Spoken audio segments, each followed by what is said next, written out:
I'm back in some big city. But hey, according to my teleporter, at least I'm in the right year and finally on the right. Greetings, Coolerbot. Welcome to New York City. Ah, nuts. Wait, are you another one of those smoothie bots? Negative. I am Juicerbot. I am technically different. Now, watch me chop up these fresh fruits and vegetables so I can properly extract their nutrients.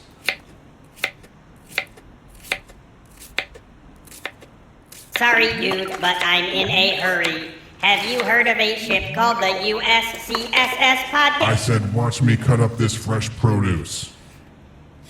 Okay, I'll watch. But can you at least tell me if you've heard of a ship called the USCSS podcast landing on Earth anytime recently? Of course I have. As a Seegson Juicerbot, I have knowledge of all galactic arrivals and departures. Collating. You will find your ship in a Central American jungle. Rad. Thank you.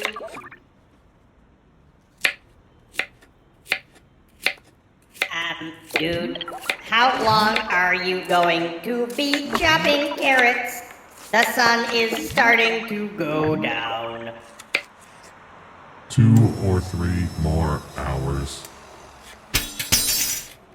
Oops, I dropped my knife. It's hard to see what I'm doing in the darkness. Can you hand me that spare blade? Question. Yes? Witchblade.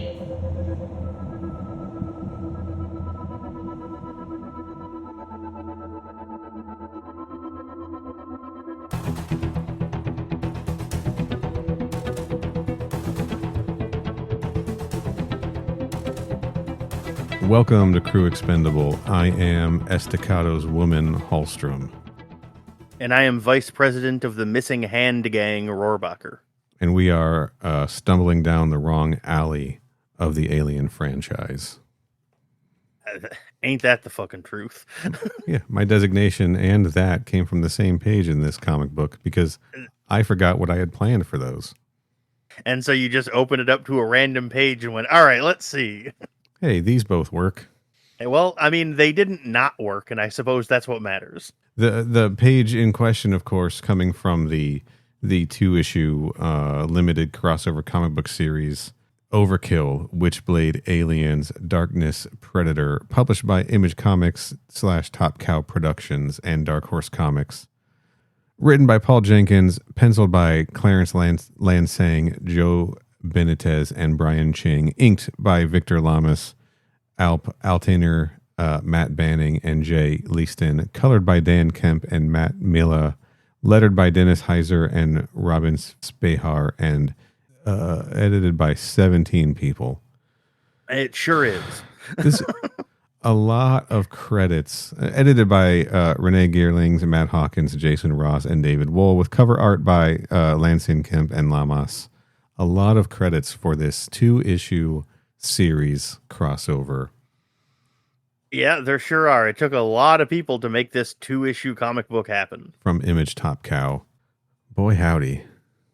Yeah. Credits out of the way up top here. Kenny, how's it going? Neil, I'm just chilling. As of this recording, when we're recording right now, I gotta leave for work in just over 2 hours. Oh, we better speed through this thing. There's so much to cover. I don't know how we're going to do it in 2 hours. Yeah, I'm, how should I put it? Let's say I'm extremely concerned we won't get it done in time. Yeah, I'll phrase it that way. Look, I'm going to be honest, guys. There is so little to this that I was almost considering asking Kenny if we should tack on the sequel story, Mindhunter, just to flesh this out. But we're not gonna. We're gonna save Mindhunter for a rainy day. Yeah, straight up, nothing fucking happens in this comic. Mindhunter, a 3-issue limited crossover series, by the way. Ooh, fancy. I'm looking at the cover for Mindhunter right now for issue 1. It's Witchblade battling a predator. Darkness and the Xenomorph are there in the background. And the tagline on the issue says, "Your brain will never be the same." That sucks. I love it.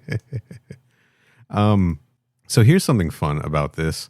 This crossover was I'm looking at the Xenopedia page, and it says in the overall Dark Horse crossover comics line, Overkill was preceded by Wildcats Aliens, which we covered on the last comic book crossover episode. Yep. And followed by Aliens versus Predator versus the Terminator, which is something we covered earlier on the show. Sure is. So we're rad. We're really crossing off some chunks. Yeah, we're getting through it. That's for sure. Yeah. I'll say this right now. This is not as good as Wildcats Aliens, but this is better than Aliens versus Predator versus the Terminator in my book. I don't know that I agree. That's fair. You liked AVP VTT a lot more than I did. I did. That's correct. Of the three of us, I was easily the one that liked it the most, like by a wide margin. I thought that comic was very stupid fun. I thought this comic was just kind of stupid. This comic is kind of stupid, and that's coming from me, a genuine fan of Witchblade. Like, no joke, man. I'm dead serious. This comic spends more time having Jackie proposition Sarah for sex than it even has a xenomorph in it. It does. That is a Jackie Estacado thing. What I remember.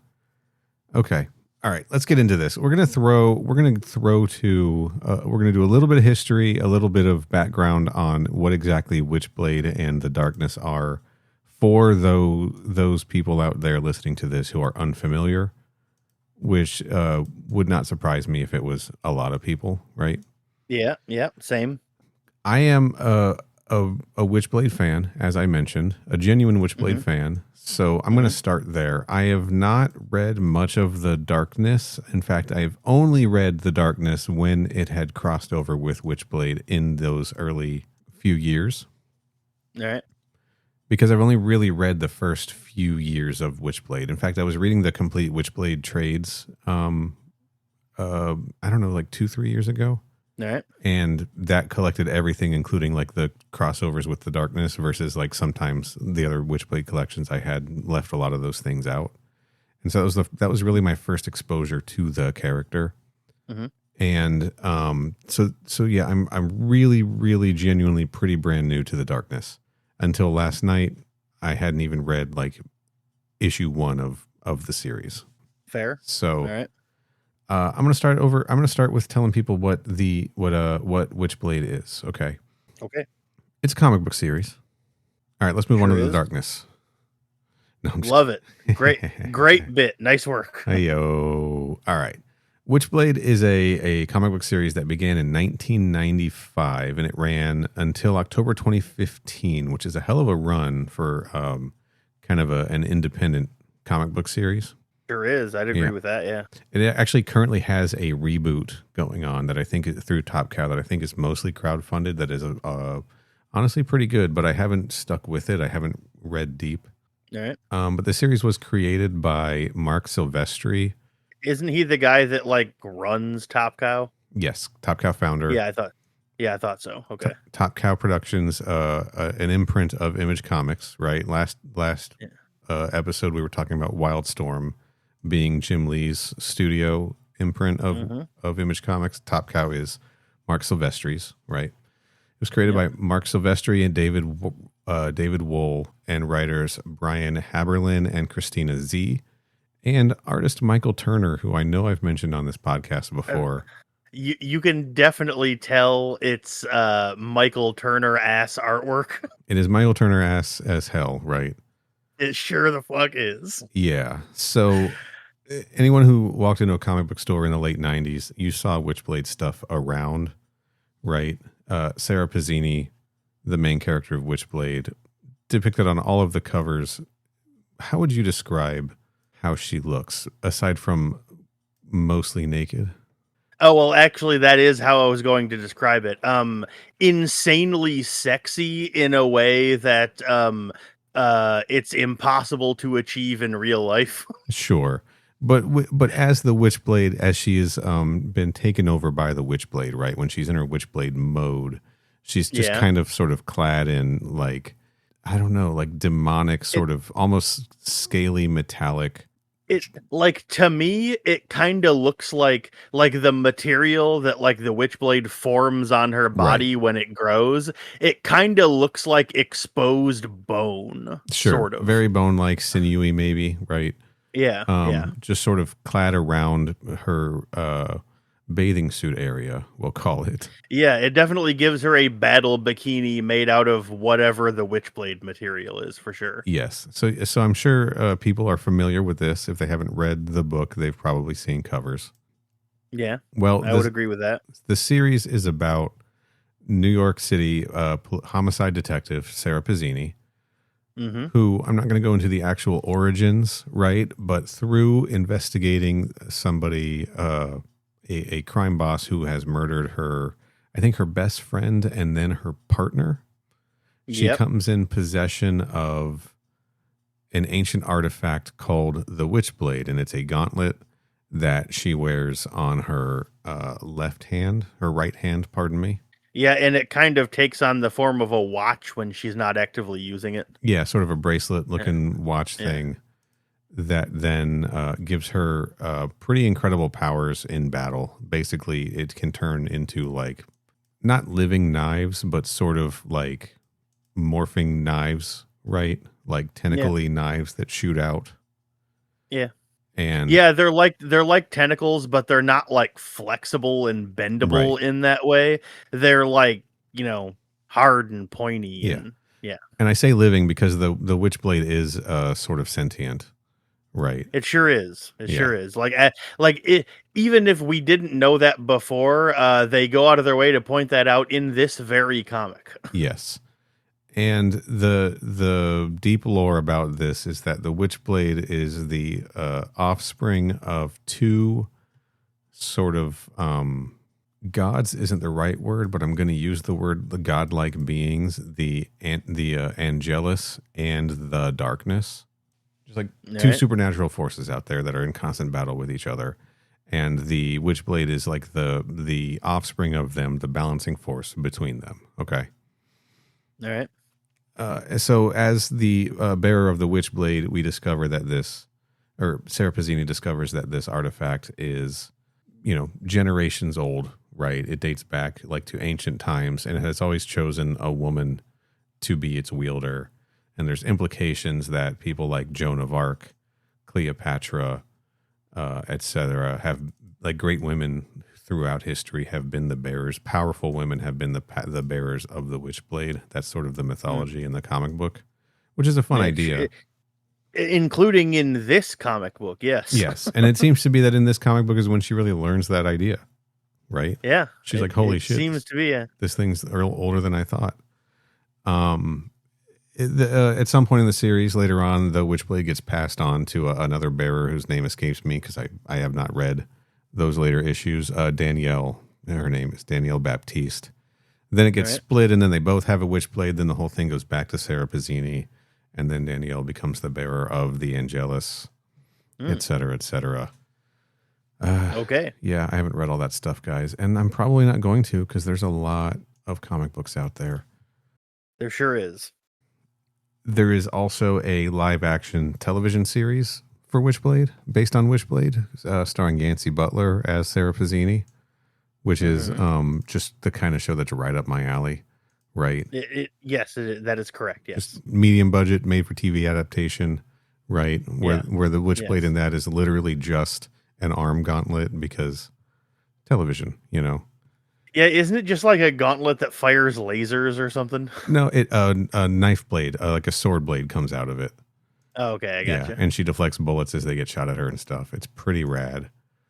There is an anime series that follows a completely different character, but is still set in the same universe, I guess further in the future.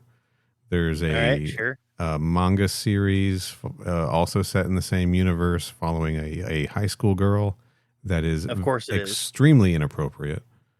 Of There's course. there's another sort of, I think it's called Witchblade on Meraki, another story set in feudal Japan, I believe, about a woman who bears the Witchblade. There's Medieval Spawn versus Witchblade, which is a story of the Witchblade in medieval times. Crosses over with Medieval Spawn, which is pretty badass. So there's a lot of Witchblade stuff out there. There sure is. Yes. And the reason that I became a Witchblade fan in the first place is when the Tomb Raider comics first began, Top Cow got the license to start making Tomb Raider comics. The first comic book was a crossover with Witchblade. I think I vaguely remember that. I might have actually read that. Yeah, there was a three issue series, and there was it was like Tomb Raider Witchblade number 0, then like Witchblade Tomb Raider number 0, and then like Tomb Raider Witchblade 1/2. Because they were just doing whatever they wanted with numbering back then. They sure the hell were. Because goddamn it. Anyway, that's basically all you need to know about Witchblade. I think that it's a very fun series. The stories are basically Sarah trying to hide that she has this thing, while powerful people, like a man named Kenneth Irons, is trying to get the Witchblade's power for himself, and she is battling corrupt police, corrupt cults, serial killers, etc. It's a really fun kind of procedural series that just has this supernatural element to it also, at least for the first three or 4 years, which is mostly what I've read of the series. All right. Oh, and she fights the mob a lot, which is where our boy Jackie Estacado, aka the Darkness, comes in. It sure is. Yeah, which is a character that I know much less about. Same. Except that Jackie Estacado first appeared in Witchblade number 10. All right. And his whole deal is he was a mob enforcer, a young one, a 20-year-old mob enforcer. He was adopted by a mob boss named, what was his boss's name? Don't know. Frankie Kill the Children to Franchetti. Okay. That was his boss's name. Great nickname. You love to see it. Yeah. And became just a violent, sociopathic, psychotic enforcer for this guy, a hitman, right? Until the midnight struck on his 21st birthday, where he became the bearer of the darkness. All right. That's it. Sucks to be him. Yeah. He can conjure an endless legion of demonic creatures, I believe. He sure can do that, yes. They're called darklings. Yeah. These are his darklings, these little dudes that are running around in this comic book making stoner jokes. Right? Yeah, one of them is wearing a Rasta hat, I believe. What else can he do, man? He's strong, armored. He's basically as much clothes as Witchblade doesn't have on, he has that much on. Right? Yeah, that is correct. When the Witchblade covers up Sarah, it covers up her crotch and her boobs and her legs and feet and her forearms. Whereas when Jackie gets taken over by the darkness, it's basically head to toe, full body, except for the top of his head and part of his face. Yeah. And summoning darklings is his main. I mean, that's it. He has body armor, right? Yeah, pretty much. But his main and strength and durability and claws. And his main power is summoning these darklings, which can be these little goblin imp type guys. Sometimes they are these serpents that sort of can snake around, right? Yeah, and he can also grow tendrils out of his body too. And those are also sentient. I believe that's an extension of the darkling power. If I'm remembering the 2 hours of the Darkness Xbox 360 game correctly. That is also where I pretty much got basically all of my darkness knowledge from, yes. Yeah. And that's So the tendrils are voiced by Mike Patton, if I recall correctly. The Darkness is voiced by Mike Patton from Yes. Faith No More, and Yes. yeah, which is honestly a solid choice. It's very, very funny. Yes, But I actually played and beat that game. I never played the second one, but I played the entirety of that game like back several years ago, and Nice. that is basically the entirety of what I know about the Darkness. Because how you said that he showed up for the first time in Witchblade number 10. Yeah. I read the first trade of Witchblade, which stopped at like issue 5 or 6. Mhm. I didn't even get far enough into the comic for them to introduce him. So suddenly he was just around, and I was like, I guess this is just like another comic Top Cow makes, not knowing it was a spin-off of Witchblade. So Oh yeah. No, it Yeah. is, and it's one I'm unfortunately kind of just uneducated about. He's a very horny man, right? he sure is. He is insanely horny, dude. He's shown in the first issue of his series to be already be a womanizer before he awakens to the darkness, but then he becomes more of one afterwards, apparently. All right. Good for him, I guess. I guess the idea is like when the darkness keeps telling him to just sort of give in and he can do anything he wants, right? He's supposed to be an anti-hero and an anti-hero. I don't know why I said it like he's an anti, like he's against heroes. Well, he might be against heroes. Who knows? Yeah, but except that he teams up with Sarah Pizzini a lot, and she is a hero, right? So he's not anti-hero; he's an anti-hero. I have to just assume that is because he is trying to bed her. Sure, often, yeah.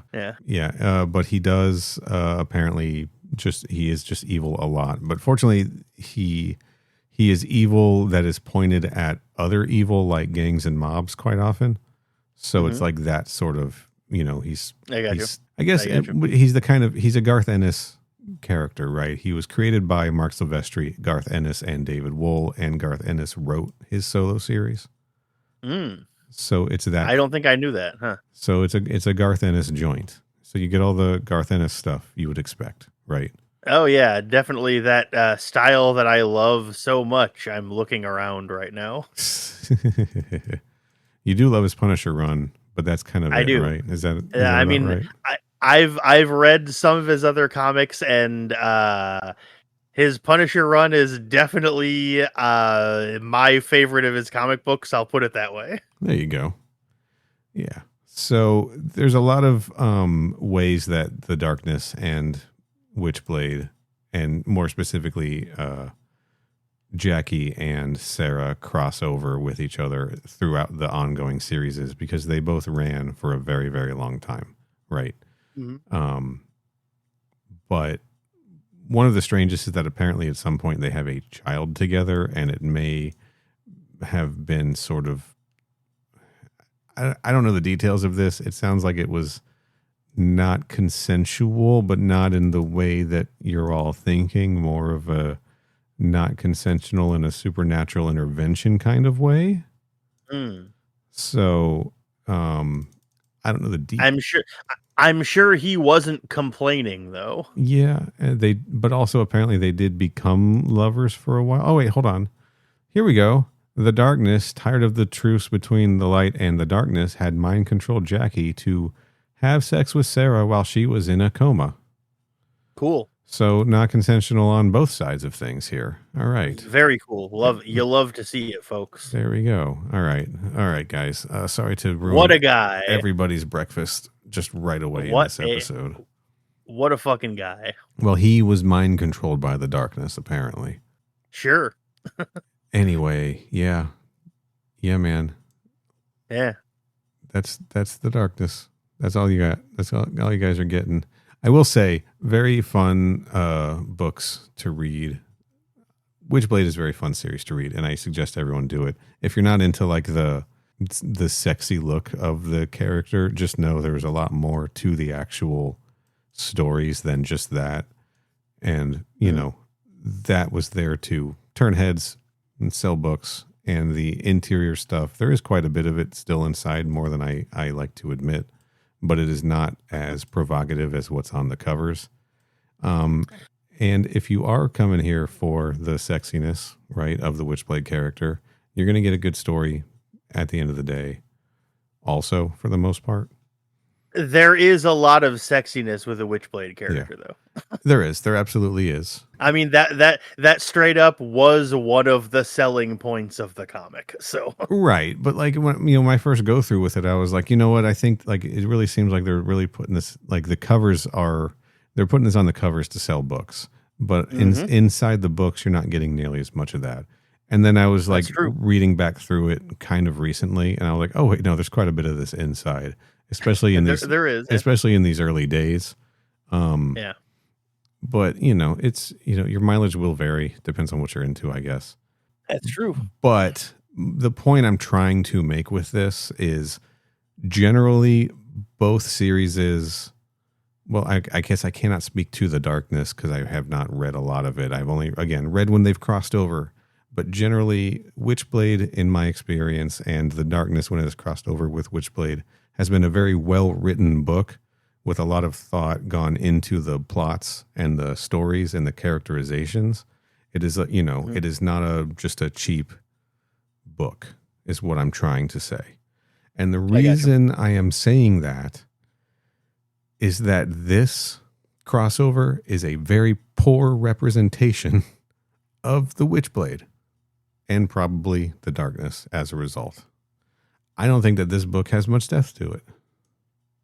And I know we haven't talked about it, and I shouldn't be like saying that up front maybe, and I should say that for the end, but I don't want people who have read this and are interested in hearing us talk about it to like run away from what I think is actually a very good comic book series because of this book.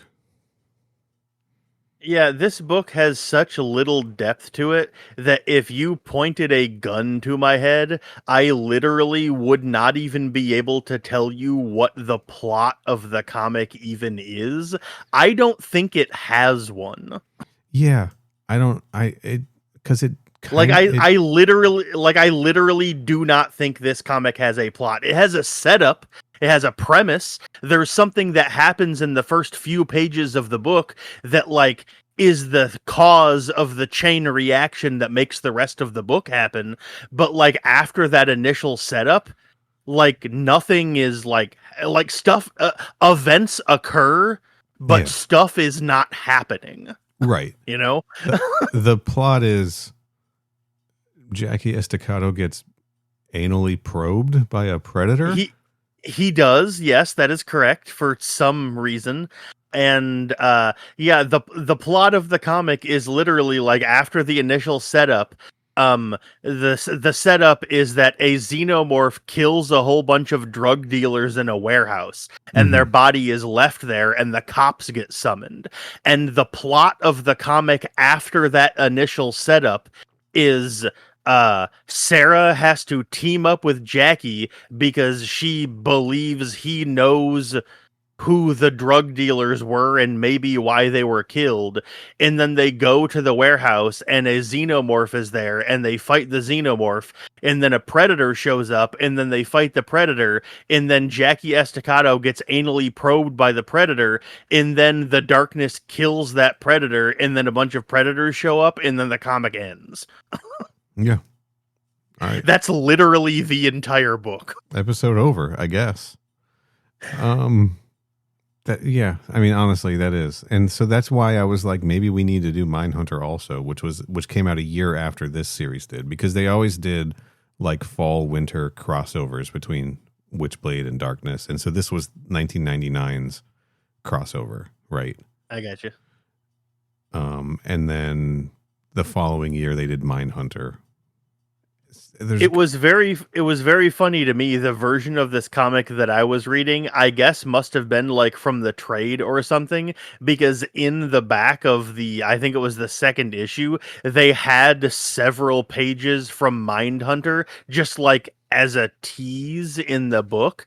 And so like I didn't remember that Mindhunter was the name of the sequel to the comic. So I was just like flipping through these just to see if like after the story was over, just to like see if there was more after that. And then suddenly there was a chest burster in one of the panels, and I went, "Wait, hold the fucking phone! What's going on?"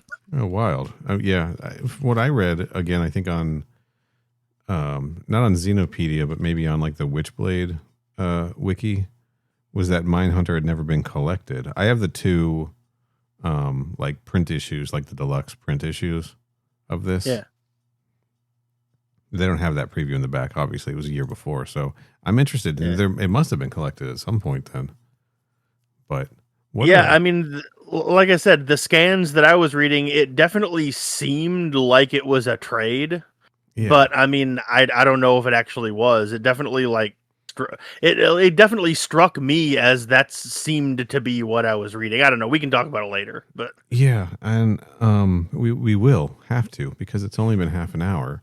So, but okay. Yeah. Anyway, my whole point with this was like, there's a lot more to this universe than what we get in this. So, if this is your first exposure to it, there are much deeper, more entertaining, better stories for, I think, both of these characters. Certainly for Sarah Pazzini, and certainly when the two cross over. And there's got to be for the Darkness also, because he's a very popular character that got 2 fucking video games than what this book promises. So yeah, like I said, I haven't read very much Witchblade. I pretty much only really read the first trade, and I think I read the Witchblade Tomb Raider crossover. Sure. I think that's pretty much the extent of what I've read with Witchblade, but like even from there, I remember the comics being better than this. Yeah, and this is a little bit disappointing because if I remember correctly from what I read in the front of these issues, Paul Jenkins was either the ongoing writer of Witchblade or The Darkness at this time. And Paul Jenkins is a writer that I like. I generally like his work. I've read a lot of his Spider-Man work. And I liked it. I thought it was great.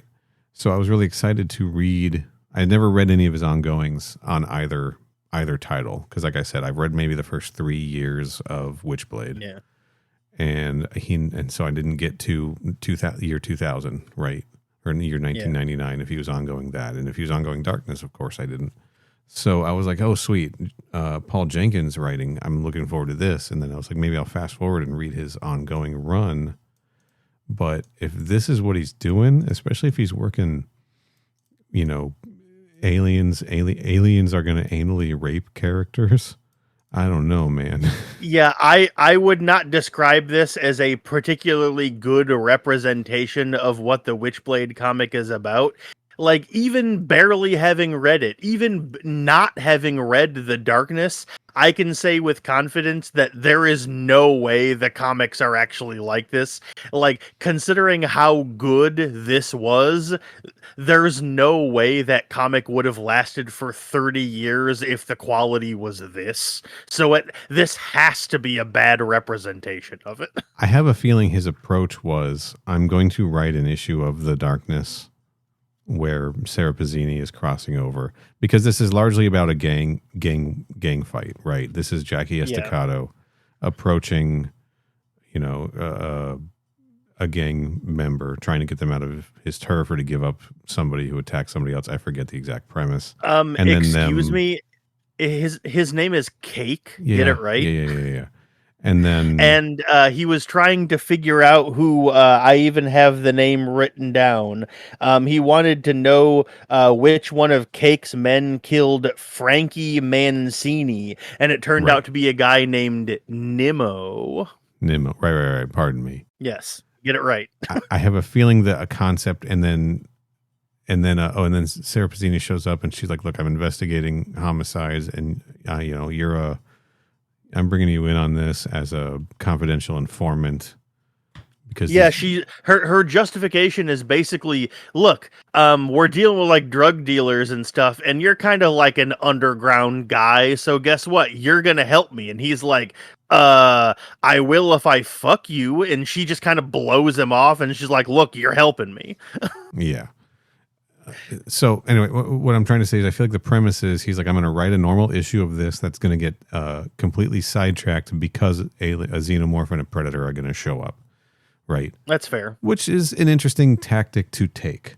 But it's more in how them showing up is handled that is bothering me. So let's walk through this thing now. But before we do that, before we jump into specifically issue 1, I want to read what's on the back of issue 1 straight from Paul Jenkins' mouth here. You got it. Because again, this is one of those deluxe bound issues, right? Overkill is the comic book equivalent of flattening a cockroach with a jackhammer and then lobbing a grenade at the squishy bits that are left and then spitting contemptuously at the remains. If it were any more violent, my family would disown me. If it were any more bloody, it would be the menstrual cycle of a humpback whale. My therapist is looking forward to seeing what I do with issue number 2. Paul Jenkins, author. Damn, that's really funny. Welcome to Crew Expendable. I am squishy bits that are left, Hallstrom. All right. And I am spitting contemptuously Rohrbacher. Let's jump into this bad boy. Couple of beat cops, right? Yep. Just some dudes. And of course, because it was 1999 and they're cops, both of the cops are depicted as holding coffees and eating donuts while having a bunch of donuts strewn around inside their car. Literal Dunkin' Donuts cup in the guy's hand, right? Yeah. And the very, very funny. Interspliced with bloody panels, including someone's hand holding a gun getting sliced off. Yeah, it's like the shots of the cops are just interspersed with just bodies getting sliced up, just completely out of context, just completely contextless, just like a limb sliced in half, a splatter of blood. Yeah. And this is these cops are responding to shots fired at 357 Bleecker Street, right? And one of them's named Joe, and they're like, "What the hell are we doing out here near the warehouses?" Or no, sorry, they're avoiding it. They're like, "We're not nowhere near the warehouses, right?" And they're heading there. He's like, "Well, maybe the warehouses have air conditioning, so we're going to respond." Very funny. Something like that, right? Yeah, sure. Why not? 12 vector for 13. We're in the vicinity and we're headed there. And the partner's like, "Hey, we're not near here." And the guy's like, "Hey, let's go anyway. They might have air conditioning." There we go. Cleaned it up for the edit. Nice work. Yeah. Then we just catch a guy, a generic gangster guy running. Yep. With an Uzi in his hand. And then he just dies. He just unceremoniously gets killed by a xenomorph. There is just a xenomorph, and he is just here, just hanging out, and he kills this guy. Some guy gets killed. Maybe this guy's running from the xenomorph, and he sees another guy get killed, and he gets to this door, and he's trying to get the door open, and the door won't open, and then the xenomorph gets on him right as the cops show up at the warehouse, right? And then the dude has this moment that actually did kind of make me laugh, where he's like, I don't remember what the other story was, but this has happened in something we've previously covered on the show, where I just can't remember which one it is, where this dude, the xenomorph, pins him down, and his response is to try to bribe the xenomorph to leave him alone. Hey, I'll give you anything you want. I don't know. Superman tried to reason with the xenomorph, remember? But I do. But there was something we covered. I'm pretty sure where somebody very specifically tried to give the xenomorph money to leave them alone. I just don't remember what it was. But it did really make me laugh here, where the dude is like, "Hey man," and starts talking to the xenomorph like he thinks the xenomorph is a human. It's like, bro, look at him. You can clearly tell it's not a guy, but he's still like, "Hey man," and it really made me laugh. And it happens in Friday the 13th part 6, maybe 7. Someone tries to buy off some like rando, tries to buy off Jason with like, I'll give you my credit card. I'll give you all the money in my wallet. Doesn't work. Of course it doesn't. Yeah, Jason doesn't care about because money. as we know from our constantly bringing up Jason X, Jason and Xehanort are the same thing. Exactly. Anyway, cops bust into this warehouse and just find it full of dead people. Just dead people everywhere. It sure is. And there's a big panel of all of the bodies, and then we get the subtitle, Part 1, The Heat. The Heat. Right. Now... And then... Go ahead. Well, now we're going to meet our buddy Jackie Estacado setting up a trap for a tied-up gangster that would never work. Yeah, this is maybe the most low-rent jigsaw trap I've ever seen in my entire life. And this is Cake, by the way, for anyone paying attention. Mhm. This is the gangster going by the name Cake. He has 2 gold teeth and a gold chain with a pendant on it that has the word cake on it. And he's reluctantly crouched at the starting line. Engines. Thank you. And pumping in time. Yeah, Jackie has this really stupid thing set up where Cake is tied to this chair and pinned down, and then on like a big, like almost like a microphone stand, he has a big shotgun. And then there is a string tied around the trigger of the shotgun, leading to a music box that Jackie is holding. And the intention is he's going to wind up the music box, and it's going to play, spinning in place like a music box does, tightening the string. And so Cake has to give him the information he wants by the time the string tightens enough so that he gets the information before, I guess, Cake's face gets blown off by the shotgun. And it's like, bruh, just point the gun at him. What's the fucking problem? It's the time, I guess, the timer aspect of it. I don't know. It does, but here's the thing. All right. The music box is not going to be heavy enough to like counter the tension of pulling on the trigger of the shotgun, right? It's just going to wind up and pull itself off of the table, which I guess, and then I don't think the weight of that is going to pull in the correct direction to pull the trigger. It's the trap that's not going to work, right? Yeah, that's correct. I mean, I definitely saw this going, okay, Jackie's like, he thinks he's cool. He thinks he's edgy. He's definitely like a 90s gangster, but he's clearly not really that smart. And then you told me at the beginning of this episode that he's like 21, and I'm like, okay, that makes a lot of sense. Right, but he's apparently supposed to be like super good at this. So I don't think this is pitched as something that's not supposed to work very well.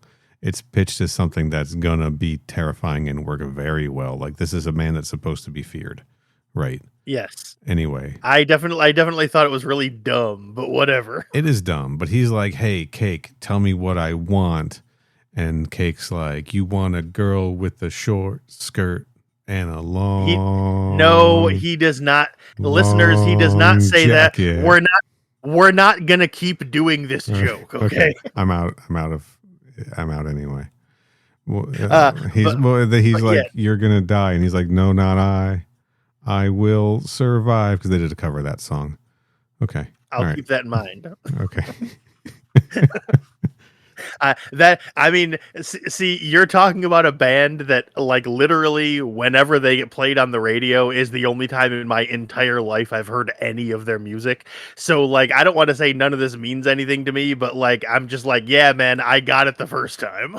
Well, I'm doing the radio hits, so everyone gets the jokes. And also, those are the only songs by Cake that I know.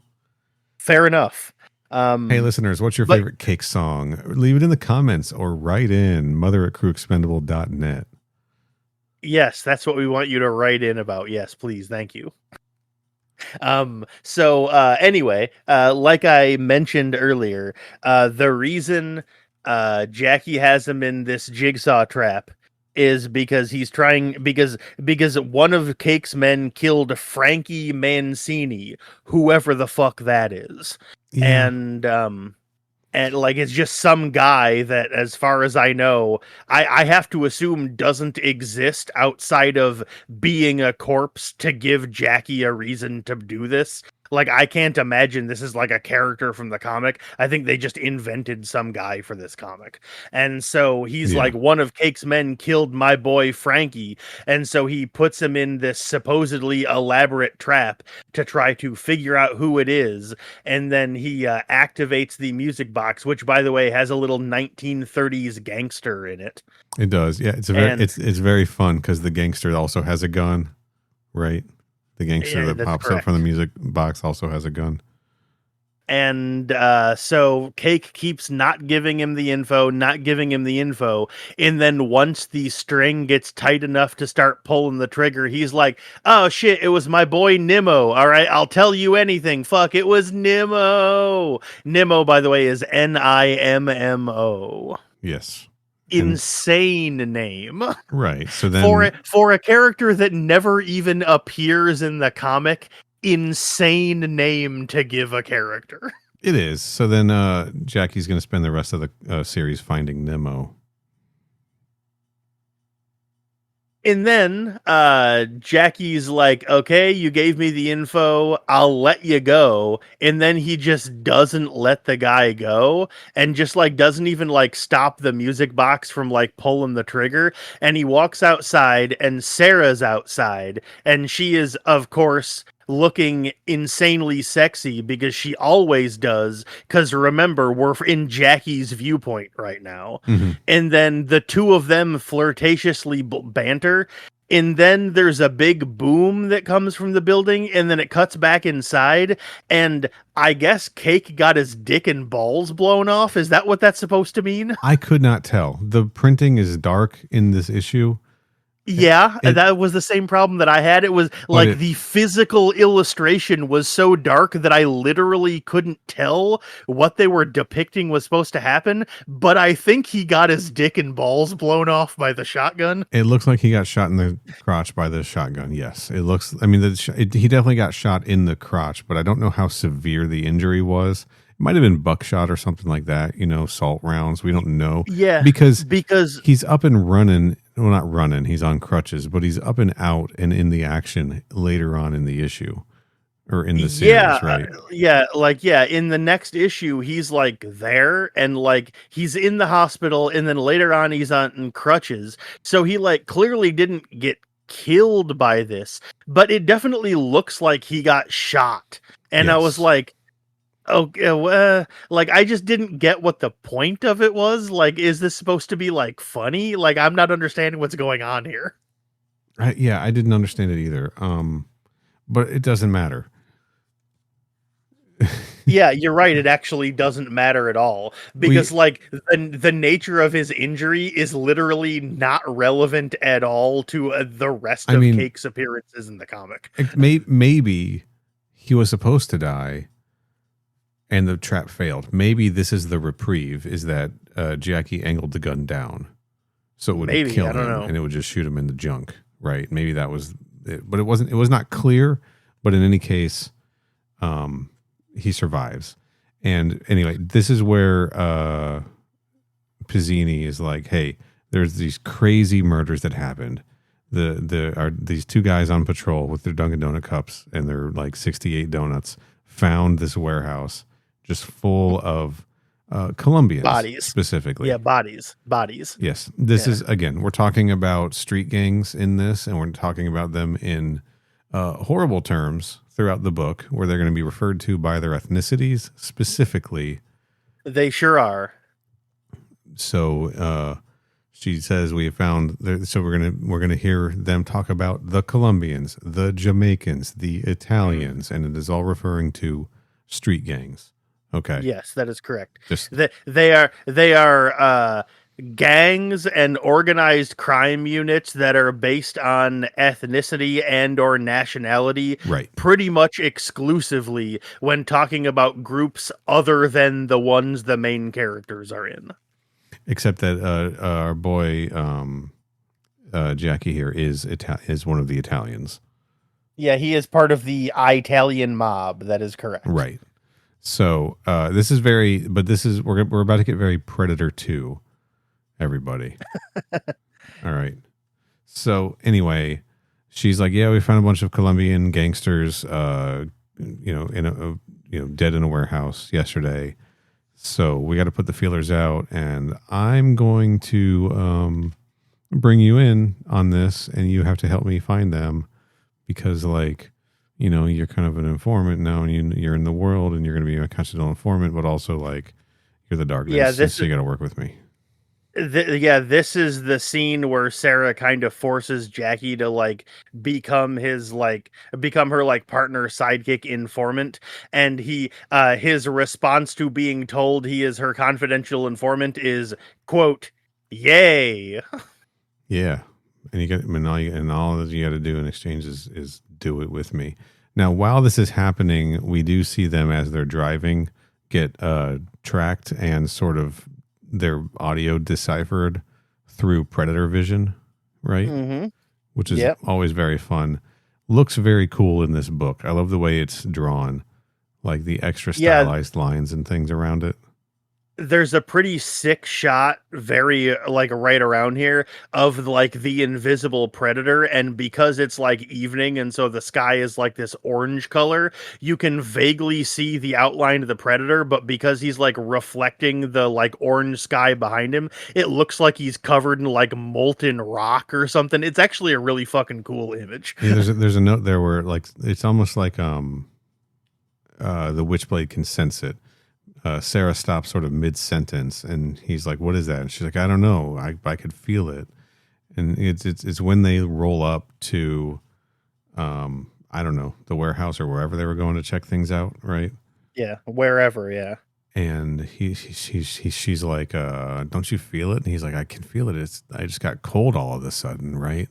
It's like an itch you can't scratch." So like both of them, their powers. The Witchblade and the darkness are like sensing the presence of the predator without knowing what it is or without them being able to see it. Right. Also, I'd like to point out two things that we kind of skipped over that are not narratively relevant, but it's more just characterization for our favorite little boy, Jackie, is that first off, the scene where she makes him be her confidential informant is the first of 5 times over these 2 issues where he explicitly propositions her for sex. Because he literally straight up says, "I will help you on that one condition, and that one condition is that you have to have sex with me." Yep. And we do not see her response because after he says that, it just cuts to the next scene. So there's like a brief time skip there. The other thing I wanted to point out is low key one of the most insane lines I've ever seen in a comic book. Okay. They're driving along. Okay. Different part. They're driving along, and I don't even remember what it is that she says, but Jackie has the insane line, "What's your deal? Are you riding the cotton pony or something?" Yes. And I sat there and I looked at the comic book and I was like, what the fuck does that mean? And I literally, this is what I wrote in my notes, literally on my notes for the issue. My literal sentence that I typed is, "I was about to type, 'What the hell does riding the cotton pony mean?' And as soon as I started writing it, I realized it means, 'Are you on your period?'" And I went, Jesus Christ. Yeah, we know what it means. We all, Yep. What a guy. Now. And then anyway, after that is they're having this conversation when the two of them can like sense the predator is nearby.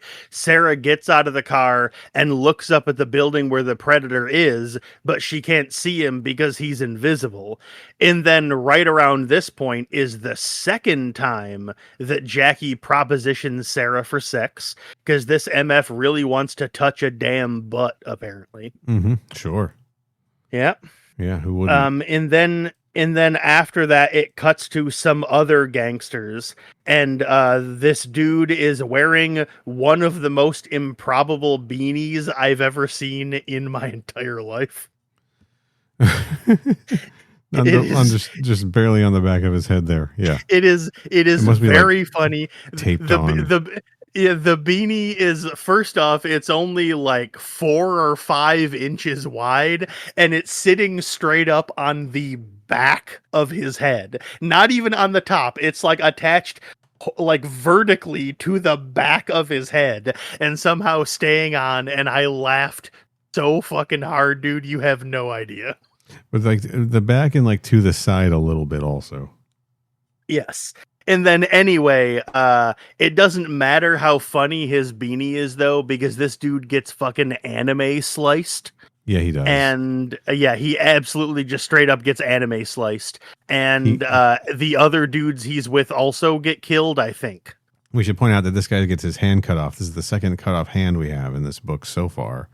And then he gets and there will be more. he gets his face cut off like across, like right above his upper lip through the back, right? Yeah, the top half of his head gets sliced off, but like I said, it very specifically gets anime sliced, which means that it happens so quickly, he doesn't even feel that it happens, register that he got attacked, or even realize right away that he's dead until his body starts physically falling to pieces. Yeah, it's crazy. And then it's pretty sick, actually. A bunch of people die. A bunch of people open fire on whatever did this.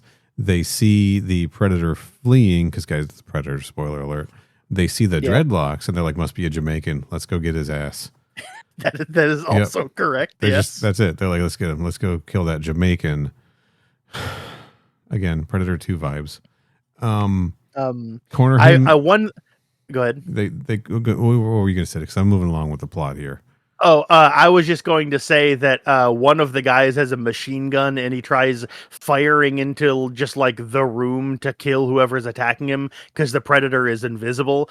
And they busted out the absolute classic sound effect of butta butta butta, which is one of straight up one of my favorite sound effects that has ever been used in a comic. I love butta butta butta so much. It rules. One of the classic old school like workhorse sound effects that you gotta appreciate it every time it pops up. I love a butta butta butta. It's pretty great. We get a blam blam and a butta butta butta. We get more predator vision as the xenomorph approaches and just slaughters these guys. As more predator vision, the predator looks on. Then I'm sorry, I'm rushing through this a little bit because, well, I just looked at the time. Then we cut to the hospital where we find out that Cake is still alive. Yep. And Cake's like, the Italians did this to me. It was that guy. It was the guy, Jackie Estacado. He did this. You got to get him. Those assholes down at the docks are taking dope or something. I don't know. There's all this stupid talking. He's like, it's the Italians. Go get the Italians. Right. Go get Jackie Estacado. And then the boss, the guys are like calling him Little Debbie. Yeah. Like his troops are making fun of his name being Cake, which is great. Yeah, it sure is. Also, one thing I wrote down a really dumb joke and I wanted to just point it out real quick during the scene. Do you want me to set you up for it or? It was during the scene when the xenomorph was killing everyone while the predator was just standing there. Okay. So the xenomorph is killing everybody and the predator's just kind of standing there watching. And there is like a big like splash page of like, somebody getting killed while like a whole bunch of trash is getting thrown up in the air. Sure. And one of them is like a clamshell like burger container like a Big Mac comes in, and it has Burger de Ham written on it. Yeah. And there is a hamburger and there is a bag of popcorn, and so the joke that I wrote down is Burger de Ham, Joe Biden voice, corn de pop. Okay, the box says corn de pop on it. It sure does. What is? I don't know why they did that, and I thought it was really stupid, but it did kind of make me laugh, so I let it slide. Why did they do this? I don't know.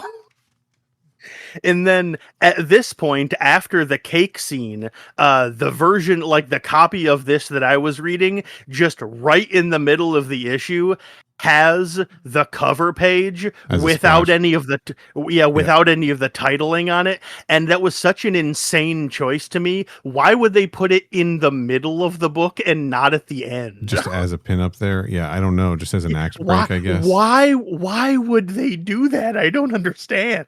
Whatever, it doesn't matter. I don't either. I thought I was like at the end of the issue, and then I was seeing previews for the next one or something. But nope, we're still in the story. And and Pizzini and Estacado are still driving around. And they're actually parked in front of that classic store that you love to see, where it is a bunch of televisions displayed pointing out through the big glass window onto the street. In case there's breaking news. And I guess the Predator has the ability to remote cast his recordings to nearby devices, because like suddenly like on the TVs it starts like playing like some of the Predator vision shots we saw earlier, while he's playing like the recorded dialogue of Pizzini going, "Oh, I drew the short straw," over and over and over again, and like that freaks her out and she like runs off. Yeah, and then because they drive around to the back. I guess maybe, or maybe they don't. I'm not really sure what happens exactly. They drive to the docks. No, they just go to so that just happens, and they just go, "Huh, that was weird," and then they just drive away. Okay, gotcha. All right, so this ties into what Cake was saying to what Cake's guys were saying, that the guys that were killed were selling dope at the docks, right? Mm-hmm. Yeah. And now Pizzini and has, for whatever reason, found out that the murders are happening at the docks. I don't know. Story doesn't make sense. Doesn't they just it just got them there. So then, now they get to the docks, and we get Jackie propositioning Sarah for sex for the third time. But also, I got a genuine laugh out of this, because real life intrudes on this comic for precisely one sentence. Yep. Because Sarah starts getting naked, and Jackie's like, "Whoa, ho, ho, ho, hey!" And Sarah's like, "Dude, shut the fuck up. I don't make enough money to constantly be able to keep replacing my ripped clothes that gets torn apart when I activate the Witchblade." Yes. And I was like, that's actually kind of clever that they thought to put that in.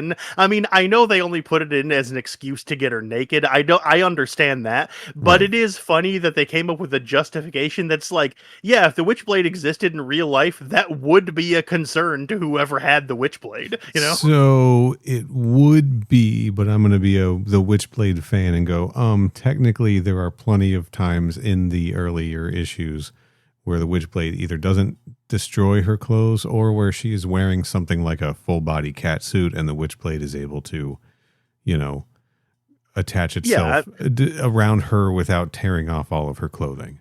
So it doesn't need to be bonded to her skin necessarily. It just needs to be on her. So like when the Witchblade like grows its like armor, it can grow over her clothes.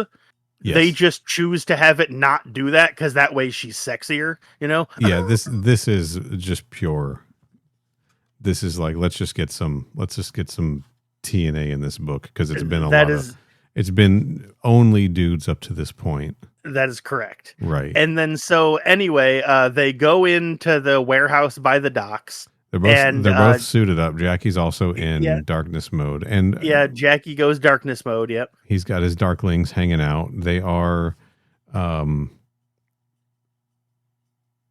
smoking weed and wearing Jamaican styled garb. Yeah, one of them I literally wrote, "Is that Darkling wearing a Rasta hat?" And then my literal next note is, "R.I.P. Rasta Darkling, died doing what he loved, getting his head cut off."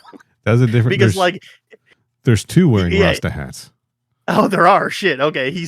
Because he summons a bunch of Darklings, and one of them has like a, Jamaican flag hat on or whatever. And they're like walking along, and then suddenly one of the Darklings gets his fucking head cut off. And I thought it was the Rasta one, but apparently not. Yeah. Anyway, so they both go in suited up, And they're like, and they look up and they see all the skinned bodies hanging from the roof, from the skylight, which is a clear Predator 2 reference.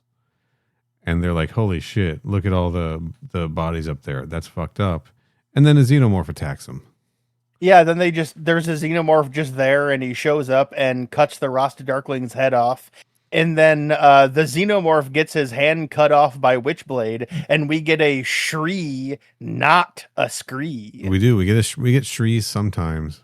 We got a Shri. This is the third hand that has been cut off in this issue of the comic book. And it will not be the last hand that gets cut off in this series. No. And it's funny too, because like Witchblade the Witchblade cuts off the xenomorph's hand. I think this might be the scene where like we find out that in the context of this specific comic is when we're informed for the first time that the Witchblade is sentient, because I believe this is the moment where Sarah's just standing there and then suddenly the Witchblade just appears on her body and shoots out a bunch of knives, and like I think that's how the xenomorph's hand gets cut off. No, and then Sarah that happens later. Okay. I'm sorry, that happens later. She swipes at it and cuts it off, and then splashes some acid on Jackie. He's like, damn, that's acid. He's like, what the hell's going on? What kind of drug dealer is that? That thing's got acid in it. That moment really made me laugh too, because I always love it. Like, I had a great time when I was watching all the Bond movies recently. Yeah. I love it whenever someone gets attacked and just completely no-sells the attack. Like, Jackie's just standing there, and then Sarah cuts the xenomorph's hand off, and then like the acid spills on Jackie, and he just kind of goes, ow. What are you doing? Come on, stop. Yeah, knock it off. Like, he doesn't seem particularly put out, or he's just a little nonplussed and annoyed by it. And so, like, I thought it was funny that, and like, Sarah doesn't seem to be affected by it at all. So I guess the Witchblade and the Darkness both don't really meaningfully get burned by the acid. Like, no. I mean, like, there's literally smoke pouring off of where the acid landed on Jackie, but like, I guess it's not big enough of a deal to warrant much more than a, hey, ow, stop it. What the hell? Right. Yeah, pretty much. Yeah. She's not even bothered, but he's like, what the fuck is going on? And then they chase after the xenomorph. It goes up on the catwalk. She's like, you go around that way and we can close in on it on both sides. So, Darkness and all of his boys, right? Darkness and the boys charge. First, they believe in a thing called love. They charge in on it. I guess that one went over your head. It did, yes. The Darkness, the band. Okay. Oh, okay, gotcha. Right. I don't think I knew that's what their song was called. I don't think I've ever listened to them. So you're better off. Fair enough. His Darklings, they all chasing this thing, and the Darklings are saying things like it looked like Snoopy's granny. And they're like, no, Snoop's granny looks like an armadillo's foreskin. So they're just saying shit that doesn't make any sense. Yeah, they're just saying things. Yeah, that's correct. They're just being weird. But I guess Snoop is one of them. I guess. They say, where is old Snoop anyway? And then it cuts to the one that got cut in half. And he's like, man, what kind of acid they selling these kids anyways? Which is a nice little drug joke. I guess. Anyway, now they've got the xenomorph on the catwalk. They've got it flanked, and he's like, "Let's go, boys! You know what to do." And they charge at it, and then a big flash of light, and he goes down. Jackie goes down, and he's no longer in his darkness suit, and his darklings are all gone because big flashes of light make him lose his darkness powers. Because apparently, he can only be the darkness if it's dark. Which is not a power that I was aware of, or a weakness that I was super aware of. Yeah, like I was like that. I don't want to say necessarily that didn't make sense to me, because like it's literally called the Darkness, so it would make sense that like bright or strong or concentrated light would like be a weakness to it. But like that wasn't really established. It was just more he's walking along and then suddenly there's a big flash of light and then he's just Jackie again. And I was like, Like I didn't put together that just meant that like that was supposed to imply that he's weak against like bright light. I was just like, oh, was there some kind of like explosion or something went off that like forcibly demorphed him? Like my brain didn't process that it was the light itself that removed the darkness from him. Yeah. I thought the light was just indicative of the real thing that actually did. And so I was reading that and I was like, I don't think I understand what's going on here. Yeah. And yeah, he just gets knocked on his ass because someone turned the lights on briefly, just briefly. And he says, like, he literally says, who turned on the damn lights? And then we see who it was. It was the Predator. And it was a Predator, yeah. And the Predator's got his little targeting laser just pointed right at Jackie's heart.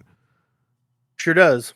Predator looks good in this. I mean, he sure does. I forgot to mention it earlier, but the Xenomorph actually looks pretty fucking good in this book too. Compliments to the art all over. The art was obviously a priority in this book. Yes, but for sure, Predator looks good. Also, end of issue 1. Yeah, that is correct. Also, I take it back. My issue does have pages from Dark Horse's Mindhunter in the back of it.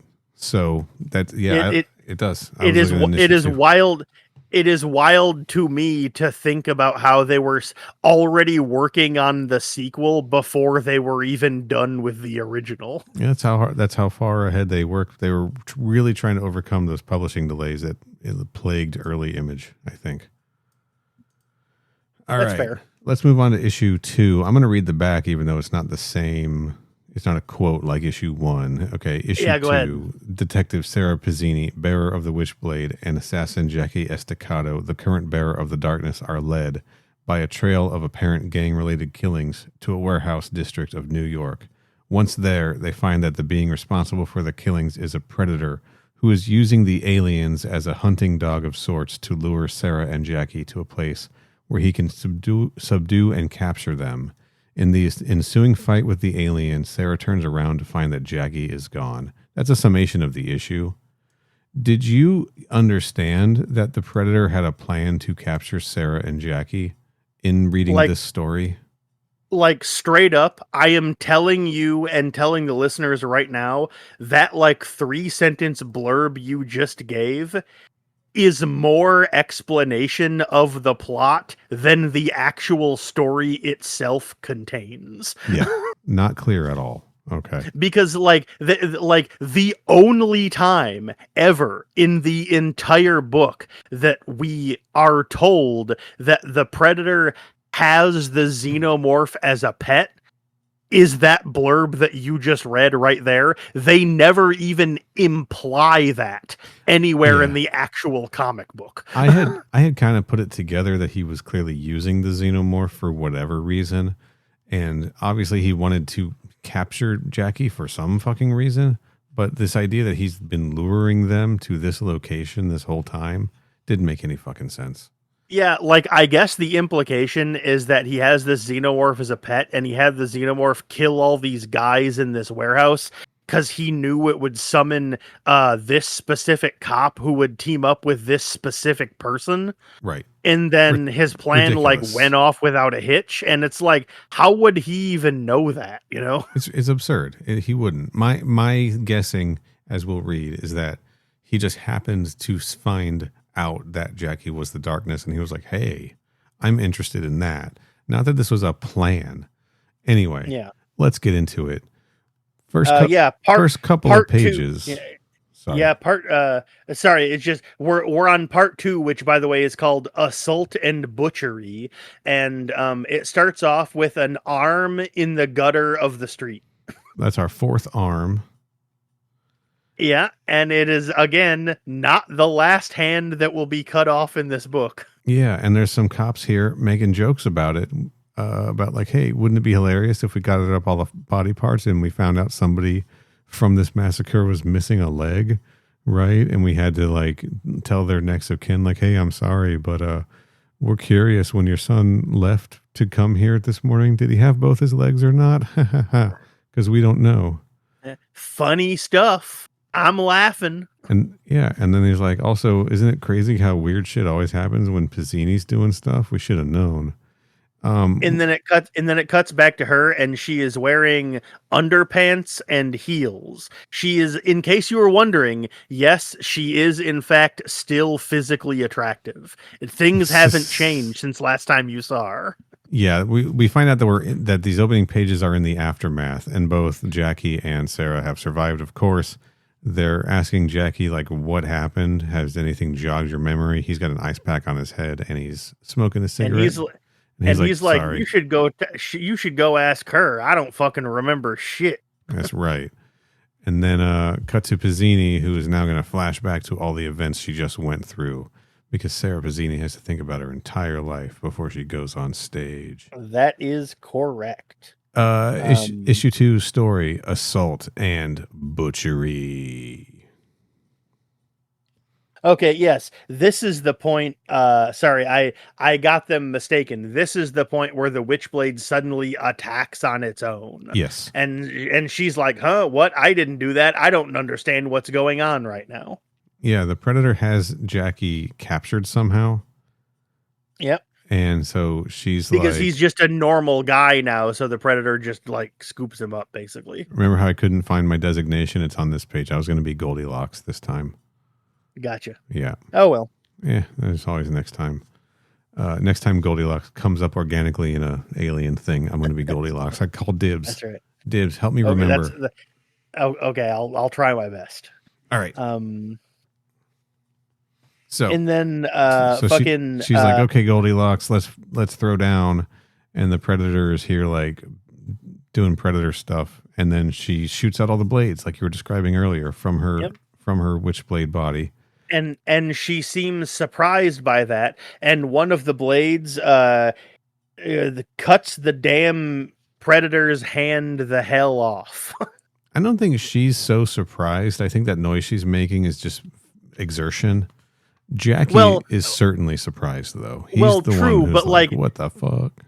In a few panels, though, she's like, that's never happened before. I don't understand what's going on. I don't know what that's supposed to mean. Okay. So it's clear that she is surprised, even though she's not visibly reacting with surprise when it happens. You're but correct. They do make it clear in a few panels that she wasn't expecting that to happen. You are correct. You're correct. As she does this, what happens to the Predator's hand? It gets cut the hell off. It does. And this is what, the 5th severed hand we have? This is the 5th time we have seen a severed hand in this book, yes. And the second one in this issue. And we also get someone with the extremely funny line, holy fucking Christ. Yep, as Jackie dodging. He dodges the Predator's like laser blast. That is spelled Keerist, by the way. Christ. That would have been a good designation. Oh, well. There's always next time that comes up in one of these. Help me remember. Okay. Then we cut back to Cake, who is out of the hospital and on crutches and wearing an admittedly extremely well-rendered Lakers jersey. It is, yeah. I do. Sorry, I want to talk about what you were saying, because you're right. When he's like, how did you do that with all the blades? She's like, I think it was the Witchblade. I don't even think it was me. I just reacted instinctively.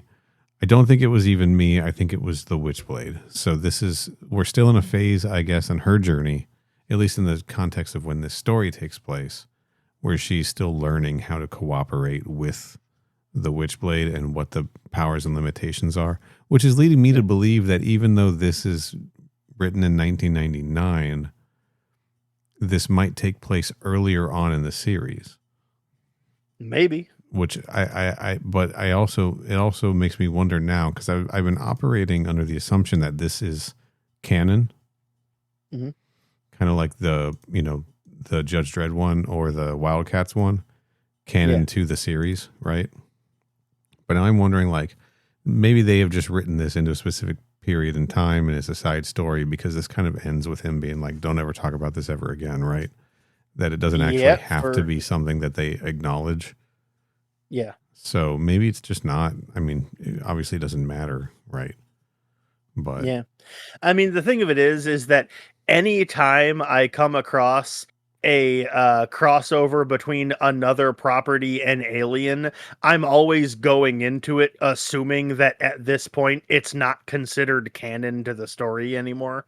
Like, I right. mean, we already know that it's never canon to Alien in the first place, Sure. but like the other property Alien's crossing over with, I go into the crossover assuming it's not canon to that comic either. So Yeah. But I wonder so what when the crossover is canon, I'm surprised because they usually aren't. So yeah, I wonder what'll happen in Mindhunter. That'll tell us maybe.